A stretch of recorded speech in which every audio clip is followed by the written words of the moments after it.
Welcome, Thunderbird Nation, to the Thunderbird Coaches Show. This is episode 4. Is sponsored by The Warehouse Bar and Kitchen.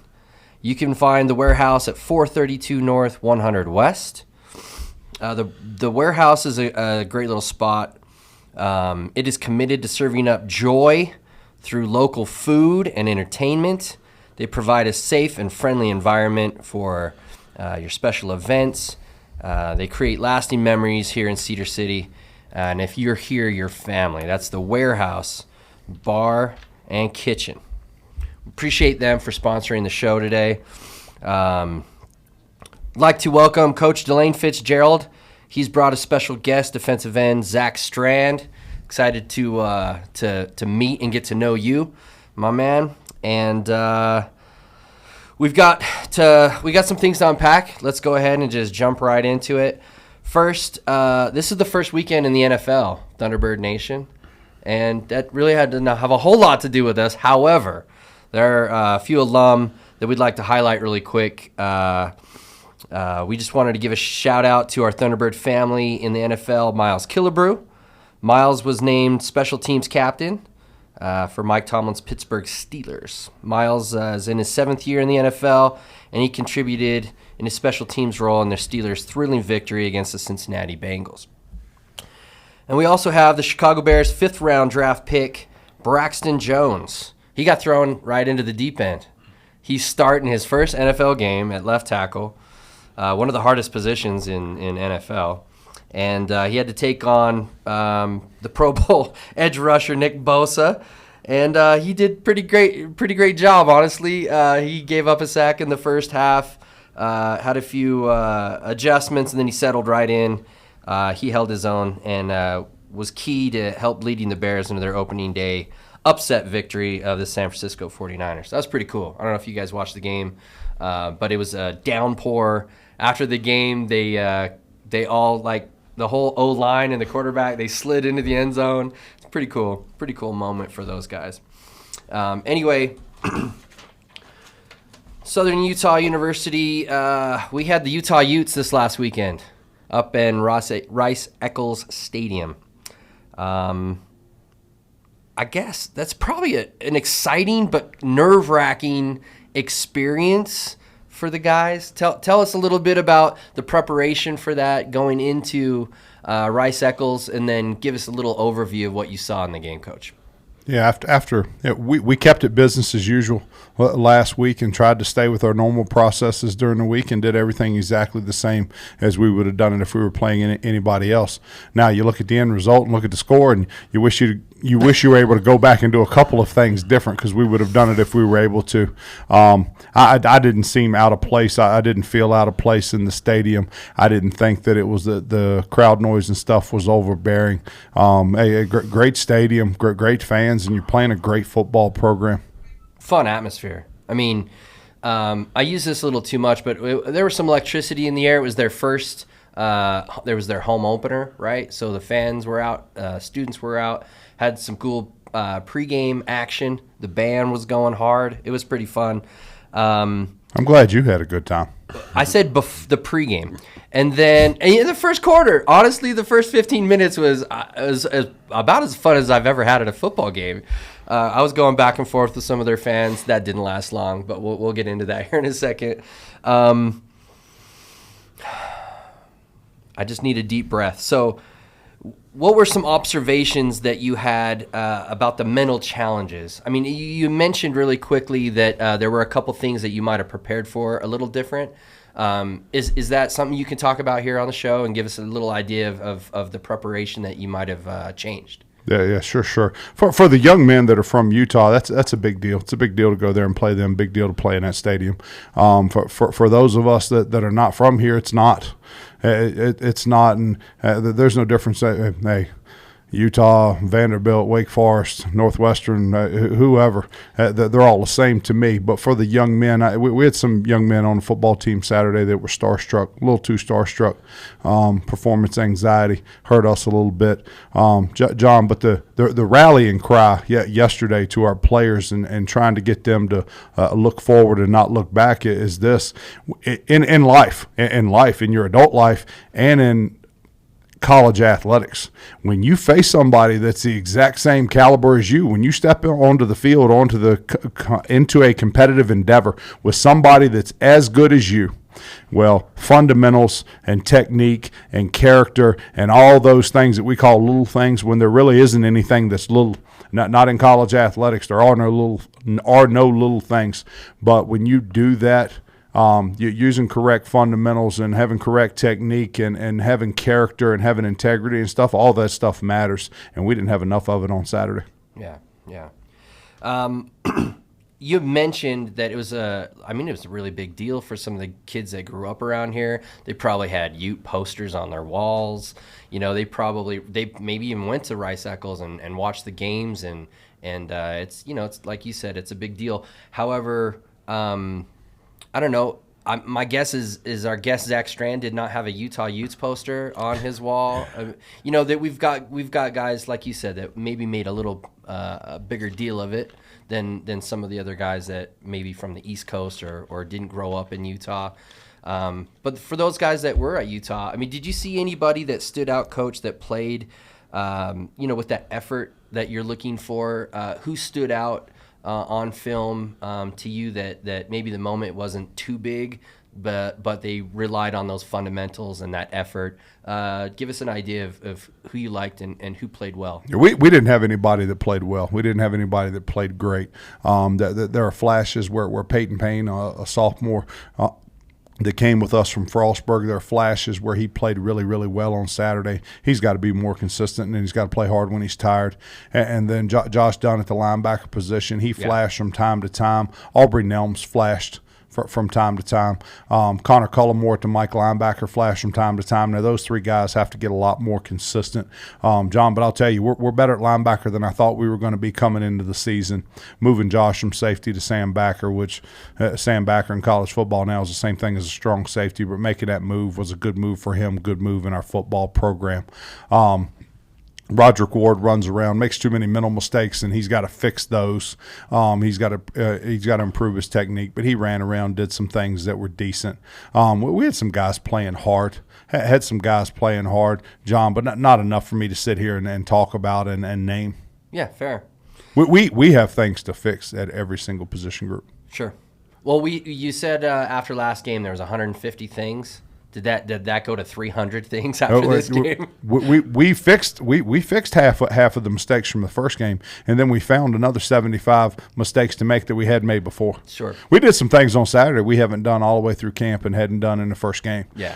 So now we've got new stuff, but hey. Yeah. I tell you, tough one to swallow. Sure. Tough one to swallow. We liked our offense, defense, special teams game plan. The young men executed it for the first 15 minutes of the game. After one quarter, we're tied up 7-7, and then our coaching and our play fell off a cliff, and we have to fix that. Yeah. Well, that leads me right into my next question. So, taking the experience that you had there at Utah, it was fun for a quarter. After that, it kind of just, like you had mentioned, things just kind of fell apart in all phases of the game. Going forward, though, right? So I guess if you can expose another 150 issues, that just means that going into Western Illinois this upcoming weekend, you fixed that many things. You've had those experiences with the players. They've seen what it's like to maybe get nervous and have their brains shut off in those moments. Now they've gone through that. They can unpack it, move it along, and go forward. What are some positives going into Western Illinois that maybe came out of this game? Maybe some things that were negatives in the game, but you can turn them into positives going forward. Well, here's the positive is if you're looking at our schedule and as a coaching staff and players, you don't look very far down the line. But the best we were going to be after 2 games is 1-1. That best case scenario. We're 1-1. We're 1-1, and we play a team in Macomb, Illinois this Saturday that is about as even Steven with us as we're ever going to get. Yeah. Brand new coaching staff trying to do the exact same thing we're attempting to do. Now, you'd like to play them at home, but we don't. We've got to fight through the adversity of playing a road game, and we're going to do that and do it as well as we can possibly do it. But you're looking for a positive. Yeah. We like our players.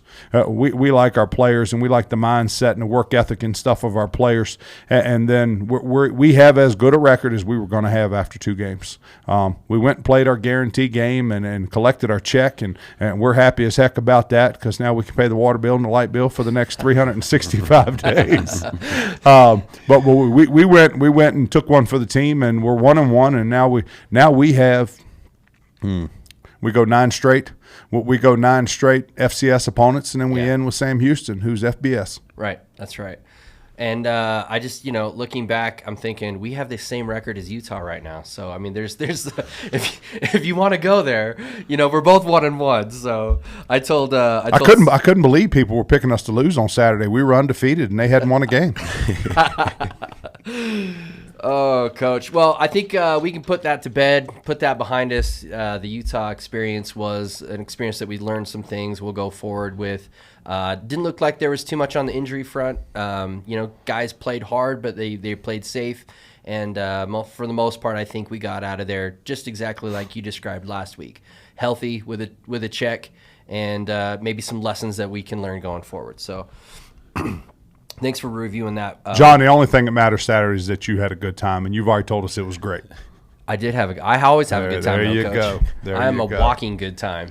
So speaking of good times, I just would you introduce this young man that you brought with you today? Just a really quick introduction. We'll get into highlighting Zac Strand. Yeah, the Zac Strand. Zac came with us as a graduate transfer from Frostburg, Maryland.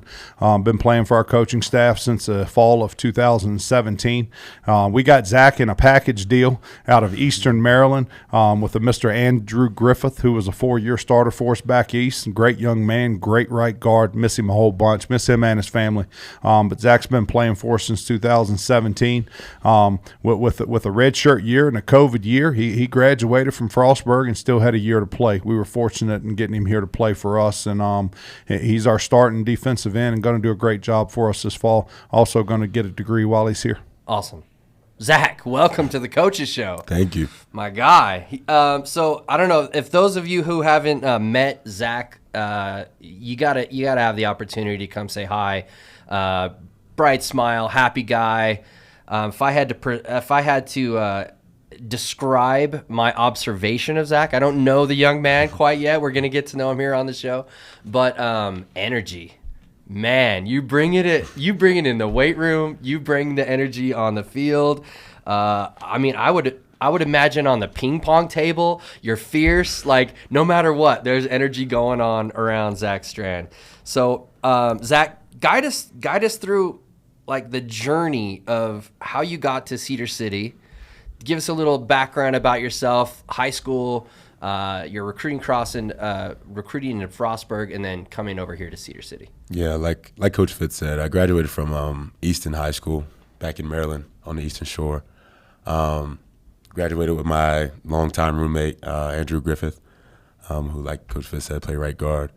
Frostburg, I was recruited by our DB's coach at the time, who spent some quality time coming down to see me.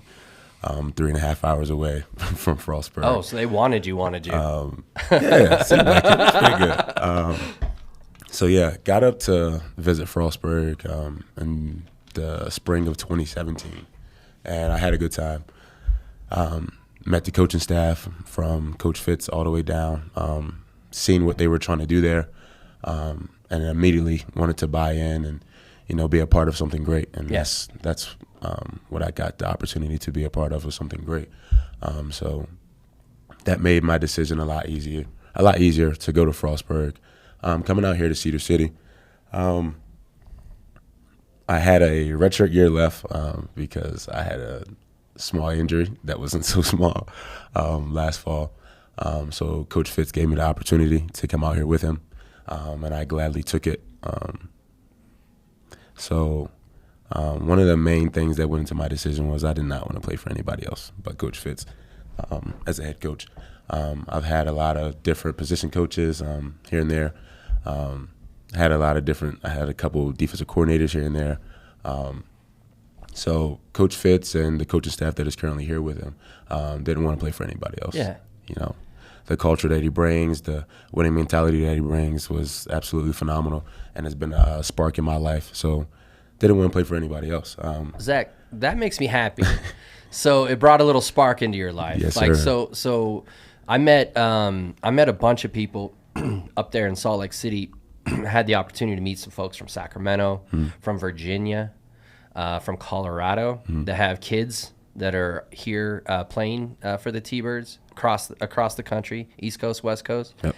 And the fact that you said that you don't want to play for anybody else, you want to play for Fitz and his guys and his coaches, that speaks a lot to the staff and maybe, recruits out there that are just kind of, what experience are they going to have? I think the fact that you came from Maryland to Cedar City, Utah, in the middle of the high desert and followed this guy over here says a lot to not only coach, but also you as a player and your connection. Absolutely. Love that. So, sorry, I interrupted you. Do you have some more thoughts on that? That's cool. We talk about it all the time. My mom lives in California. Okay. So it was a closer move, so she could come see a lot more of my games. I like that. Was raised by a single mom, so seeing her more frequently was definitely a great decision of mine. So Good to hear. You look like the kind of guy that has had some nicknames in your playing career. What are some of the fun nicknames that you've had in your playing career? Short. Short. How tall are you for real? I am 5'10" and nowhere above it. At 5'10" max. Okay. For a defensive end, a little He a little rare. He is the last 5'5" Division I defensive end. My daughters call him DJ. And I said, Layla, why are y'all calling him DJ? He said, he looks like his parents should have named him DJ. So whenever in the house, whenever something's said about DJ, I know who they're talking about. DJ. Oh, I love it. So what are some other nicknames? Just short? Come on, there's got to be some good ones in there. If not, I'll make up a few and we'll get it trending. I haven't had any special nicknames, actually. Okay. So I go by Zac. A lot of people call me Zac. But Okay. other than that, nope. Okay. Well, you have not played with some, original thinkers because there's so much that we could do with this. We'll visit that at another time. So we're going to get to know you. We're going to ask you a few questions, get to know Zac. And also, if you have something that you want Thunderbird Nation to know about yourself, just chime in. Sweet. Tell us, what's your favorite meal? I'm a big Italian guy, so I like pizza, I like subs, pasta. Okay. So I'd say chicken and shrimp Alfredo is probably my favorite meal. Let's go. Yeah, that's good stuff. What's your favorite book?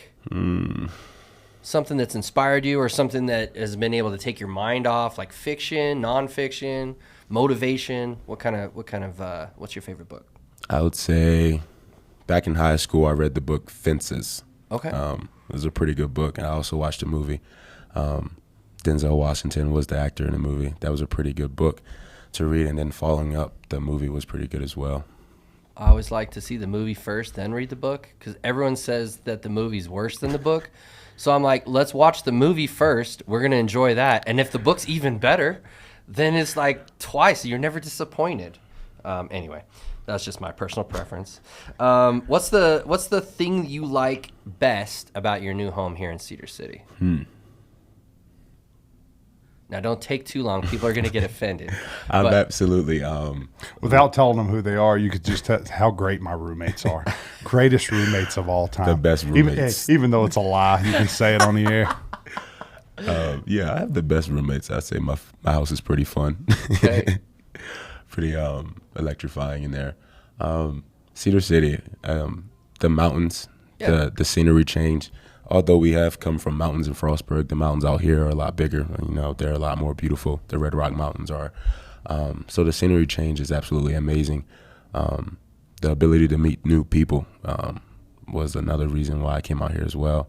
My teammates love them to death already.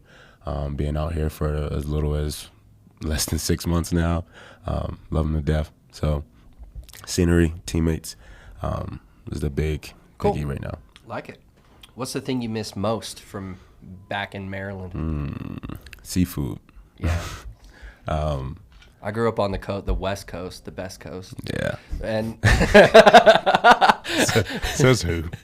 says me. It's all that matters to me. Seafood, huge Yes. seafood guy. And if I can't see the ocean, I'm not trying to eat seafood. Yep. So I hear you there. Okay, here's a couple fun ones. What animal would you be, like, in the broad spectrum of the world? What animal would you choose to be? A wolf. A wolf. Why wolf? Something about being loyal to a pack or being an alpha male to a pack is pretty dope. That's a great answer. Yeah, we're gonna have to. We are recording this, obviously, but that's a great answer. And here's another one. If they made a movie about your life, who would you have star as Zac Strand? What actor?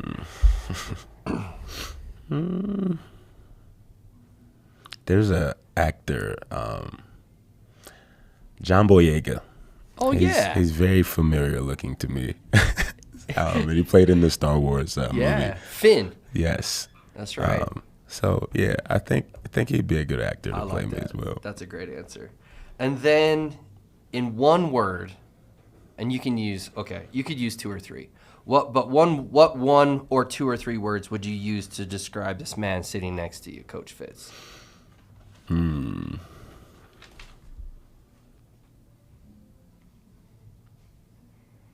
I said it earlier. He's a winner, so he brings a lot of winning characteristics to a football program. Whether that's punctuality, accountability, stuff that we talk about every day, being consistent in everything you do. Yeah. Having some perseverance and the ability to handle and deal with change and sudden change in your life is huge with Coach Fitz. So almost anything that you can put under the category of winning that doesn't really, naturally stand out. Yeah. Winning is a huge core characteristics Yes. and the lessons learned to then be able to be in the position to win. Yes. Yeah, got it. Love it. That's Zac Strand, ladies and gentlemen. He's awesome. And if he decides that he wants to have a career in radio, that voice sounds nice, Zach. I'm just telling you. I got my headphones on. The voice You got is all kinds of career opportunities. soothing, man. My expectations that next fall Zach will have an opportunity to play somewhere, whether it's here, Canada, overseas. He'll have an opportunity to play somewhere. But if not, we're going to hire him here. So when he's finished his playing days, he'll be a member of our coaching staff. That says a lot. That says a lot, guys. Coach, we got about 5 minutes left. I would really like to discuss Western Illinois, preview them a little bit. I know we don't go into the X's and O's or what we're going to do, but Utah's in the rearview mirror. Looking forward to Western Illinois. By the way, another great mascot, the Leathernecks. It's a great one. They have the only military, and I don't know the exact story. Leatherneck is a term for Marine, certain right. type of Marine.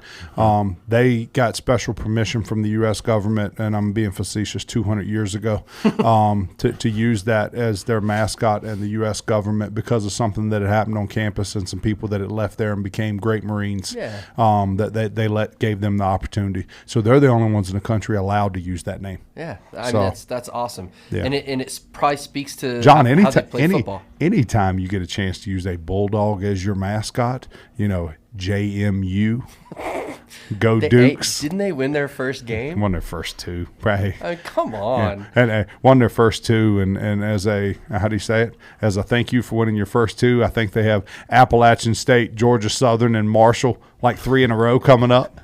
Those are going to be good battles. We'll keep our side eyes peeled. Notre over there.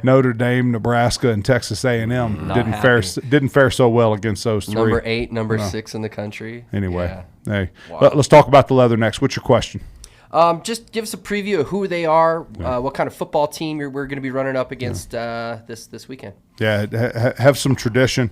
They have some tradition. They've had some really good football teams there. I was there 20 years ago as an assistant coach on a staff and played one of the best teams there in school history. Macomb, Illinois isn't easy to get to, and it's not easy to get in and out of there with a win. Tough place to play on the road. I talked about it earlier. We've got to fight through some adversity and have some mental and physical toughness in order to be successful this weekend. There's not an FCS program in the country more alike than us and them. Brand new coaching staff.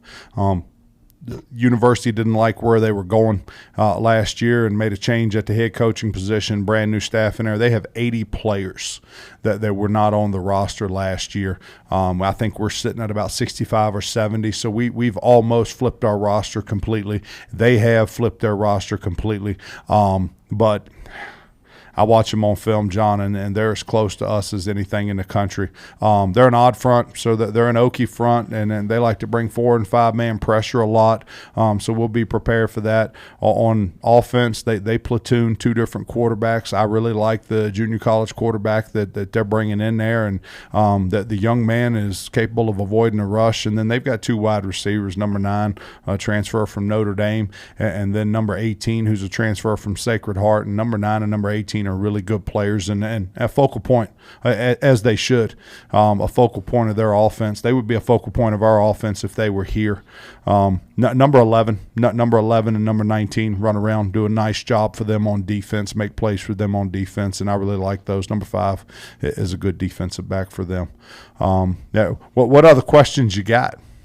I mean, you kind of just nailed it, really. I wanted to know kind of what they were about. They sounds like on defense. Their kickoff return team's a weapon.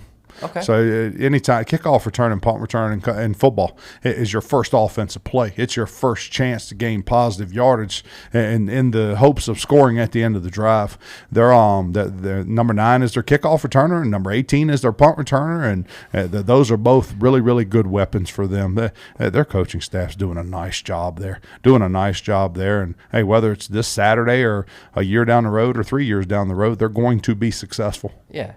It sounds like they've got some dynamic playmakers sprinkled in. What about their base? Like, are they a big team? Are they a fast team? Yes and yes. We noticed when we played St. Thomas, they were big guys, right? And they tried to lean on us a little bit. Obviously, didn't end up to their advantage there. But what about Western Illinois? Anytime you play a team in the Midwest, they're going to be bigger and stronger than you. And they're bred a little different there, and then they eat different. So that they eat different there, and moms and dads are bigger. So hey, baby boy's bigger. Yeah, and then the whole time, hey. How do you say this? They don't lack the protein diet there now. Yeah, okay. So it's a lot of beef and not a lot of fish. Okay. They're in the middle of the country. Got it. A lot of corn, a lot of beef. Got it. Does eating corn make you bigger and stronger? Yeah. No, it doesn't. It's my my least favorite meal. It's also the most unhealthy vegetable you can put in your body. Is it a vegetable? I mean, it's a seed, really, kind of. I don't know. Let's not even get into that right now. That'll be cut out of here for sure. I think they're not. Hey, that's so unintelligent by you. There's no way it's hitting the cutting room floor. That's getting in. That's in. That's in. That's in the highlights. Oh, that's in. Yeah, it might be in John Smith highlights. Isn't corn a seed? It is. No, it's not a seed. We'll see. I'm coming back next week with some definitions. Here we go. Okay. All right. Well, I think Thunderbird Nation. We've heard about our opponent coming up this weekend, Western Illinois. Sounds like there's some big guys. They got some playmakers. We'll be ready for them. They match up very similarly. They've got a same situation as us. So, going from a program like Utah, what's nationally ranked and massive school and $40 million budgets, down to somebody that's really more we're looking eye to eye to. I'm looking forward to that matchup, Coach. Any other final words, Zach or Coach? No, it should be a great game. Hey, great trip. Chance for our young men and our football program to mature this weekend, and we've got an opportunity of success. This is a win-win. Awesome. Well, I'm just going to do a quick wrap up here. While we were up I mentioned this in the podcast here. While we were up there, we had actually a lot of people that came up to us, fans of the show, fans of the program, and we just want to give a shout out to all those that are following along on YouTube or Spotify or the Apple Podcast. Look, we're trying to spread the word here. If you like the show, do us a favor, share the show, links on Facebook or whatever social media accounts you have. Maybe tag some people that might like the show. Let's get this I thing out there. love the feedback. Love the feedback from people that are watching. Yeah. So the guy that wrote me on social media and told me I was boring on here. I mean, thank you. I've been working all my life to get to middle age and boring. It's such a compliment. It's a beautiful thing. Yeah. My mother and father have been waiting for this moment my whole life. Yeah. Well, look, it takes a village. It takes all types. You know, you got to have the middle-aged, boring guy. He's critical to the equation. But we'd love to build the listenership, the viewership. And ultimately what we're trying to do is reach out to the community here and just spread the word of what we got going on here at Southern Utah University in their athletic department, in their football, in their other sports. We just really want to hear from you. We want you to spread the word for us, and we just really appreciate your viewership and listenership. So with that, I'm John Smith, signing off for Zac Strand, Tulane coach Fitzgerald. Have a great week, everybody. John, thank you for having us. Thank you.